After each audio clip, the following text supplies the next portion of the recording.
Cyber security related ఉందంతకి shift అయ్యాను అన్నమాట. So అక్కడ ఎందుకు కొద్దిగా ఆ స్కోప్ పెద్ద కనిపించట్లేదు. సో మూవ్ అవుదాం దీంతో ఎటు వెళ్ళాలని తెలియట్లేదు. సో అంటే మీరు సిఐఎస్ ట్రై చేయలేదా? చీఫ్ ఇన్ఫర్మేషన్ సైబర్ సెక్యూరిటీ యాక్చువల్గా ఏంటంటే 20 ఆ టైంలో చూసారు. ఆ టైంలో సడన్ గా ప్రాజెక్ట్ వచ్చింది. సో ఏదో కొత్తగా ఉంది కదా, లెట్స్ ట్రై అన్నట్టు వెళ్ళాను. సో అదేంటంటే ఫుల్ ఫ్లెడ్జ్డ్ గా మనకి సైబర్ సెక్యూరిటీ కాదు. మేబీ మీకు తెలుసు ఎక్స్టెన్షన్స్ ఉంటాయి కదా, క్రోమ్ ఎక్స్టెన్షన్స్, అది ఎవాల్యుయేట్ చేయడం. ఓకే, అందులో థ్రెడ్స్ ఏమైనా ఉన్నాయా, మాల్వేర్స్, ఈ కైండ్ ఆఫ్ ఎంత ఉంది. సో స్టార్టింగ్ లో ఏంటంటే అది కొత్త మాకు మా టీం కింద కొత్త అది.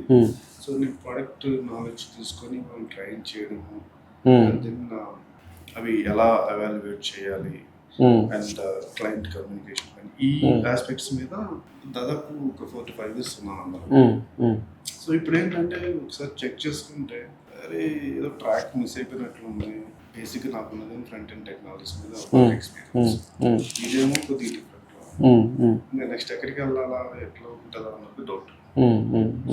సైబర్ సెక్యూరిటీలోకి డీప్గా వెళ్తారా, లేకపోతే బయటకు వచ్చి ఏదైనా వేరే కోర్స్ చేస్తారా? బయటికి రావాలని అనుకున్నాను సైబర్ సెక్యూరిటీ, ఎందుకంటే ఉంది, బట్ ఎందుకో నాకు అంత ఇదిగా అనిపించట్లా. మీరు బయటకు వచ్చినప్పుడు టెక్నికల్గా స్ట్రాంగ్గా వెళ్ళాలనుకుంటున్నారా? టెక్నికల్గా స్ట్రాంగ్గానే వెళ్ళాలి. కోర్స్ నాకు ప్రాజెక్ట్ ఎక్స్పీరియన్స్ అని కానీ డెలివరీ మేనేజ్మెంట్ కానీ అవన్నీ ఉన్నాయి.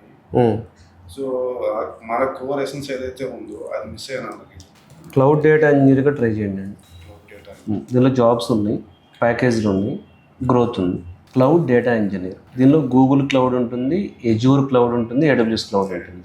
గూగుల్ క్లౌడ్ ఎక్కువ ఫస్ట్ ఆప్షన్ కింద వెళ్ళండి. Okay, so cloud data engineer 100% మీకు జాబ్ వస్తుంది. SQL పైథాన్ ఉంటే చాలు, దీనికి నేర్పిస్తారు.